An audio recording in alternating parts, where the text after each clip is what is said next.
No sé lo que vi. Les habla Raúl o el muchacho que fui.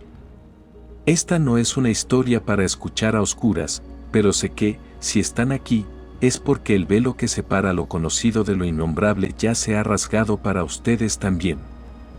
Agradezco, con el corazón apretado, su colaboración y la confianza al permitirme compartir esta carga.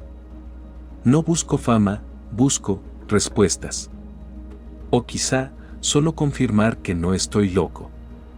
Esto comenzó no en un pueblo cualquiera, sino en las afueras de Real de 14, en el estado de San Luis Potosí. Un lugar de minas abandonadas, de historias viejas que se aferran a las paredes de adobe y a la tierra sedienta. Yo tenía 7 años. Mi infancia, hasta ese punto, ya era un mapa roto. Mi madre, Lucía, una mujer de mirada siempre húmeda y manos que temblaban, se debatía en el silencio ensordecedor de un divorcio que era una guerra sin frente claro. Mi padre se había esfumado camino al norte, dejando solo polvo y deudas.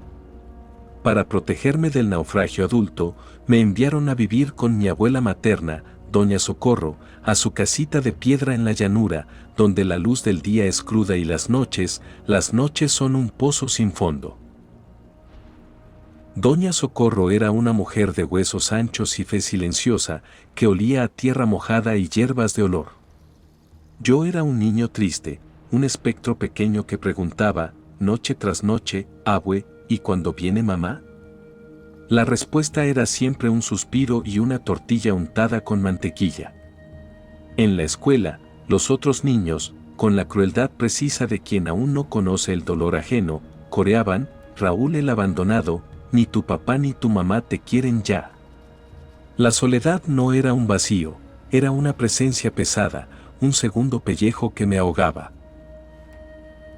Y entonces, llegó aquella noche. Dormía en el petate junto a la cama de madera de mi abuela, arrullado por su respiración ronca. Hasta que un sonido me arrancó del sueño. No era un gruñido, ni un chillido, era algo orgánico pero invertido, como si la tierra misma tratara de vomitar un gemido. Frío. Húmedo. Inhumano. Abrí los ojos, paralizado. La habitación estaba bañada por la tenue luz de la luna que se colaba por la ventana. Y allí, sentado en el suelo, apoyado contra el borde del petate, estaba eso. No se movía. Solo estaba. Su silueta se recortaba contra la claridad, y aunque les juro que la forma era vagamente femenina, era una perversión de lo femenino. Una delgadez que no era elegancia, sino fractura. Y el pelo, Dios, el pelo. Una cascada de oscuridad tan densa, tan absoluta, que absorbía la poca luz de la habitación. Era más negro que la sombra. Podía verlo perfectamente, como si emitiera su propia ausencia. Mi cuerpo dejó de obedecerme. Era una estatua de carne y terror. Mis ojos, abiertos como platos, empezaron a arder, pero no podía pestañear. El miedo me había soldado los párpados. La cosa no hacía más que mirarme fijamente. Y entonces comenzó a murmurar. Kaom, kaom, kaom. Era un ritmo hipnótico y repulsivo. Una cadencia que no pertenecía a ningún idioma, solo a la pesadilla. Con un esfuerzo sobrehumano, deslicé mi mano izquierda, la más alejada de eso, por debajo de la cobija. A tientas, buscando la seguridad de la carne viva, toqué el brazo de mi abuela. Lo pellizqué con todas mis fuerzas, que no eran muchas. La piel se dio de una manera extraña, blanda, y mis dedos se encontraron con una viscosidad tibia y espesa. Sangre. En mi mente infantil, explosionó el pensamiento, le hice un agujero, la lastimé. Pero Doña Socorro no se movió. No respiró más hondo. No emitió un quejido. Estaba tan inmóvil como la cosa del suelo. Muerta. Para mi mente de 7 años, estaba muerta. Sin esperanza, cerré los ojos con fuerza. No recé Padre Nuestros. Balbucí, entre dientes apretados, las primeras palabras que me vinieron: Ave María Purísima, Dios te salve, llena eres de gracia. Repetí el fragmento una y otra vez, un escudo de palabras santas contra aquella obscenidad muda. No sé cuánto tiempo pasó. Minutos que fueron siglos. Hasta que, de pronto, el murmullo cesó. La presión en la habitación se esfumó. Abrí los ojos, una rendija. La luna seguía en su lugar. El suelo, al lado del petate, estaba vacío. Solo el polvo danzando en el haz de luz. Me incorporé, temblando como hoja en ventarrón, y miré a mi abuela. Dormía plácidamente. Con una mezcla de pánico y alivio, miré mis dedos. No había sangre. Solo sudor, mucho sudor. Me desplomé, exhausto, y el sueño me arrastró de nuevo al abismo. Al despertar con el sol ya alto, el primer impulso fue abrazar a doña Socorro, que preparaba café en el fogón. «Abue», le dije, enterrando la cara en su delantal, «¿qué pasó anoche? ¿Viste? ¿Escuchaste?». Ella me miró con sus ojos sabios y cansados, secándose las manos. «Mijo», dijo suavemente, «tú no dormiste conmigo anoche. Te quedaste dormido en tu cuartito. Te fui a ver y estabas profundamente dormido». El mundo se desdibujó. ¿Qué? ¿Cómo?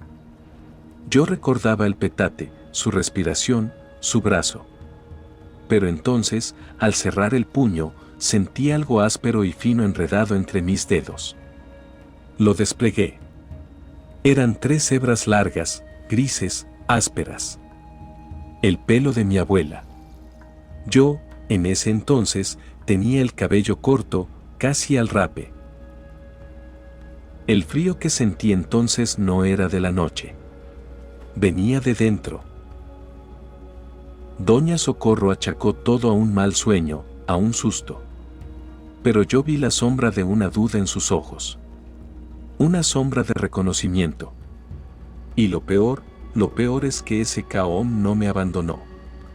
Se instaló en mi cabeza, como un parásito sonoro. Esta es solo la primera llave, la que abrió la puerta. Lo que vino después fue la confirmación de que esa puerta nunca se volvería a cerrar del todo. Pero eso lo contaré en la siguiente parte. Por ahora, les dejo con esta pregunta: ¿cómo puede un sueño dejar una evidencia física del mundo despierto? Los invito a compartir sus experiencias, a unirse al canal. No estamos solos en esto. A veces, saber que otros han oído el mismo murmullo en la oscuridad es lo único que nos mantiene anclados a la realidad. Después de esa noche, pasé semanas durmiendo con una lámpara de aceite encendida. Doña Socorro no decía nada, pero a veces la sorprendía mirando fijamente los rincones de la casa, como si midiera las sombras. La atmósfera en la casita de Real de 14 se había espesado. El aire olía a ozono antes de la tormenta, incluso en días despejados. Yo, el niño triste, me había convertido en el niño asustado, que saltaba con el crujido de una viga de madera. Fue en ese estado de alerta constante cuando comenzaron las voces. Primero fue en el cuarto de visitas, un espacio frío y lleno de muebles viejos cubiertos con sábanas blancas. Estaba jugando en el patio cuando escuché, claro como el agua: «Raúl, ven acá, mijo». Era la voz de Doña Socorro. Su tono exacto, esa mezcla de cariño y cansancio. Corrí hacia la cocina, donde las había. «Sí, abue, me llamaste». Ella levantó la vista de los frijoles que estaba escogiendo, frunciendo el ceño. «No, niño. Estoy aquí desde hace rato». Pensé que había imaginado. Los nervios. Hasta que sucedió de nuevo. Y otra vez. La voz la escuchaba en diferentes lugares, desde la cocina cuando mi abuela tejía en la sala, desde el fondo del patio cuando ella dormitaba en su mecedor. Siempre diciendo mi nombre. Raúl. Una invitación casual, cotidiana. Pero cada vez que yo respondía, voy, o qué pasa, abue, solo encontraba el vacío. Un silencio cargado, burlón. La cuarta vez que ocurrió, la atmósfera se quebró. Estaba en el corral, viendo a las gallinas. La voz vino de nuevo, desde la puerta trasera de la cocina, Raúl, tráeme la sal. Sonaba un poco urgente. Esta vez, en lugar de correr, fui caminando, con un nudo en el estómago. Al entrar, Doña Socorro estaba de espaldas, guardando unos trastes. Me acerqué. Aquí está la sal, abue, dije. Ella se volvió. Su rostro no era el de la abuela cariñosa. Estaba pálida, sus ojos, usualmente tranquilos, brillaban con una alerta feroz. Me agarró del hombro, no con rudeza, pero con una firmeza que no le conocía. Escúchame bien, y escúchame de una vez, susurró, su voz áspera. La próxima vez que escuches mi voz llamándote desde donde yo no esté, no contestes. No mires hacia donde viene. No le des atención. Haces como si no oyeras nada, ¿me entiendes? Yo asentí, aterrorizado. Pero mi curiosidad de niño era más fuerte. ¿Por qué, abue? ¿Quién es? Ella miró por encima de mi hombro, hacia el pasillo oscuro que llevaba al cuarto de visitas. Su siguiente frase se me quedó grabada a fuego, porque no todas las cosas que toman prestada una voz familiar, vienen a darte buenos días. Algunas solo quieren que les des permiso para acercarse. Para aferrarse. Esa frase cambió todo. Ya no era solo miedo a lo desconocido, era la confirmación de que había reglas en este juego oscuro, y que yo, sin saberlo, había estado a punto de romperlas. Doña Socorro, con su sabiduría de mujer de campo, vieja y curtida por las historias que no se cuentan a la luz del día, sabía de qué hablaba. No me lo explicó con teorías, me lo dijo con el lenguaje de la supervivencia. Y entonces, los eventos se volvieron físicos.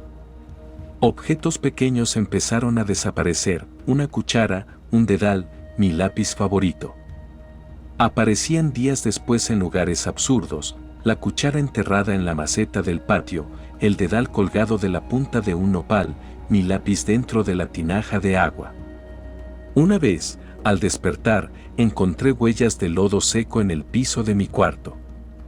Huellas pequeñas, como de un niño descalzo, pero con los dedos anormalmente largos y una deformidad en el arco, como si el pie estuviera torcido. Huellas que venían desde la ventana, que estaba cerrada con tranca, y se detenían al lado de mi cama. Doña Socorro las vio. No dijo una palabra. Tomó un puñado de sal gruesa y un ramito de ruda, y fregó el piso murmurando algo en una lengua que no era español. Quizá era náhuatl o algo más viejo. La sensación constante era de ser observado. No con la intensidad aterradora de la primera noche, sino con una paciencia insidiosa.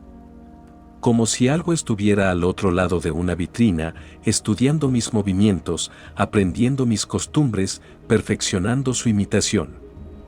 El murmullo Kaom ahora lo escuchaba a veces en el rumor del viento al atardecer o en el gorgoteo lejano de la tubería.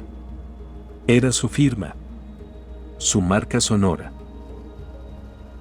Y comprendí, incluso con mi mente infantil, que aquella primera aparición no había sido un encuentro casual. Había sido una presentación. Una demostración de poder. Y ahora estaba en la fase de seducción, de engaño sutil. Quería que yo le diera cabida. Que le respondiera. Que le diera un nombre. Esta es la segunda llave, la del engaño. La entidad que no puede entrar por la fuerza, trata de colarse por la rendija de la confianza. Y yo, Raúl, el niño abandonado, era el blanco perfecto, hambriento de atención, de consuelo, de una voz familiar que me llamara para sentirme querido.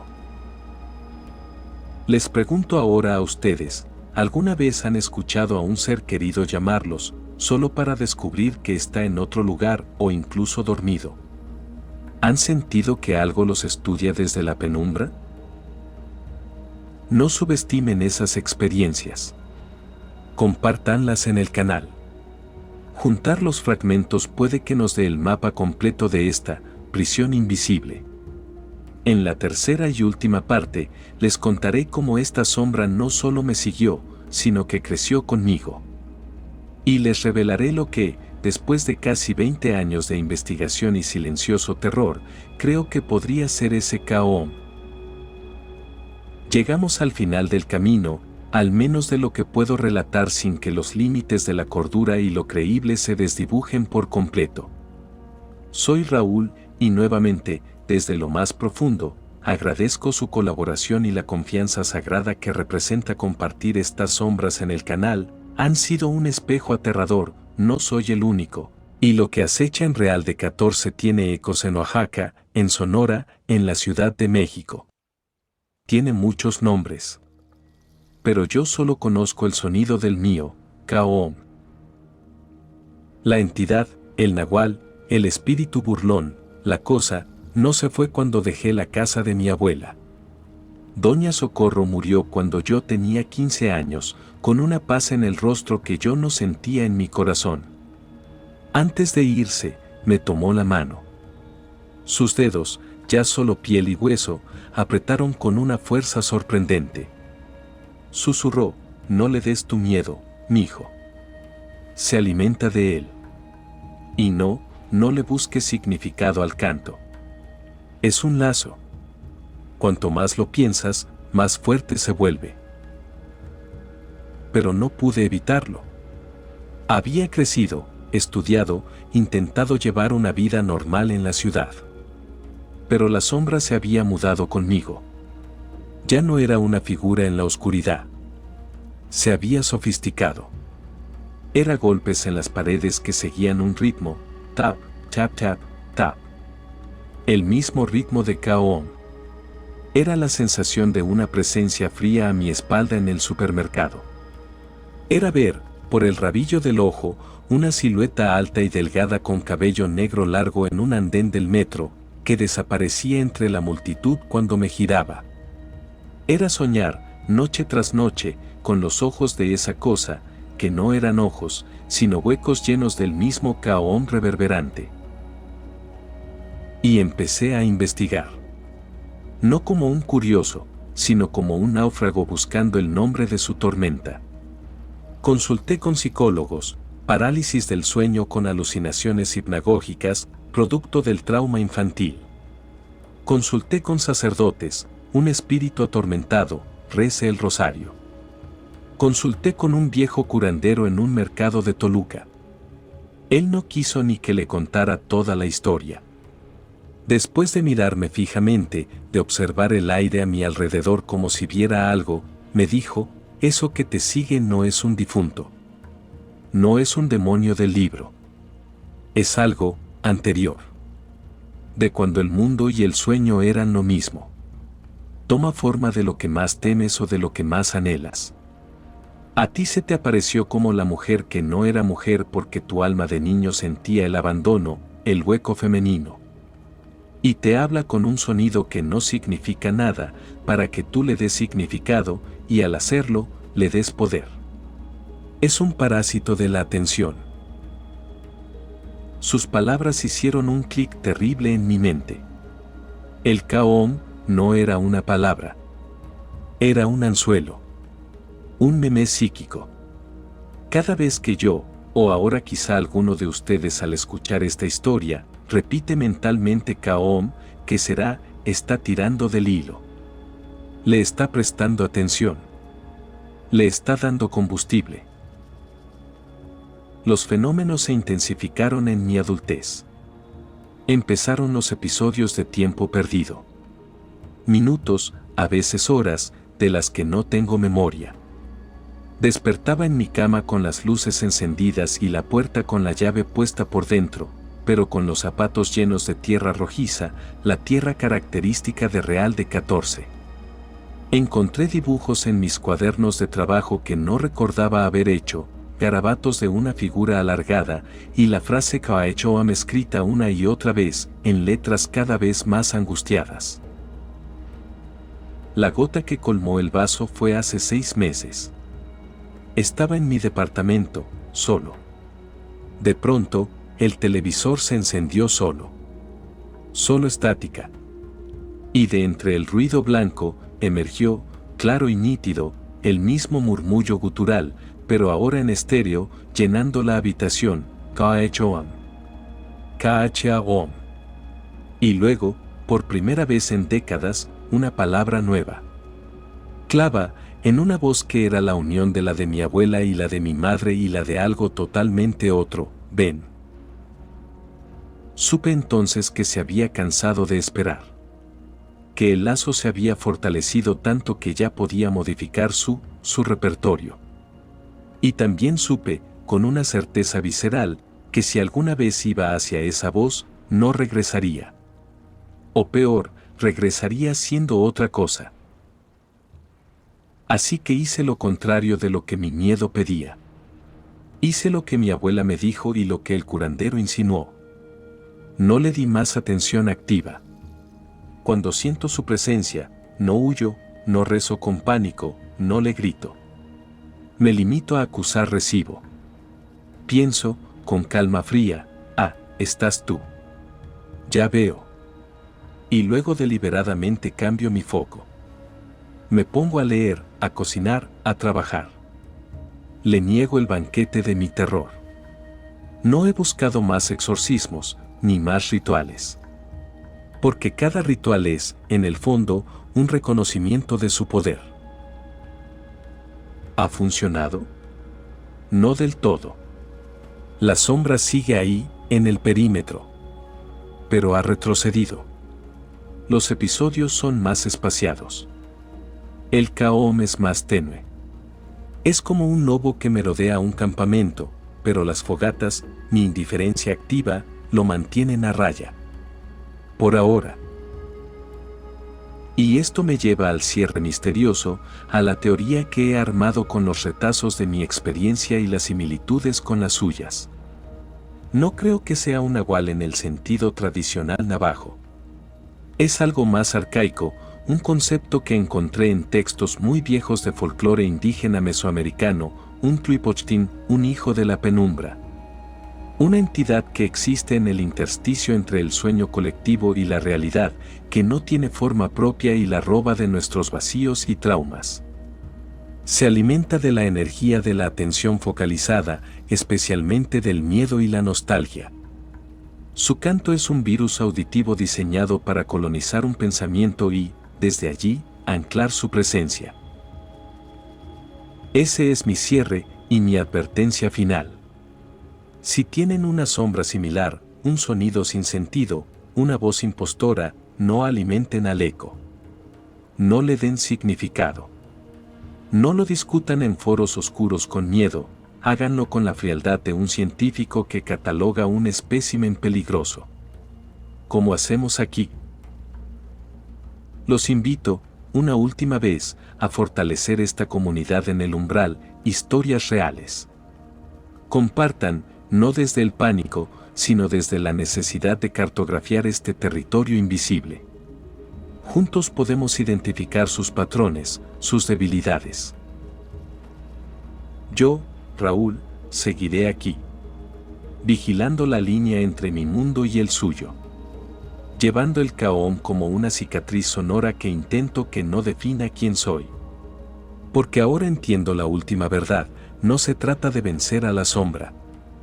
Se trata de aprender a vivir con el conocimiento de que la oscuridad, a veces, tiene una respiración propia.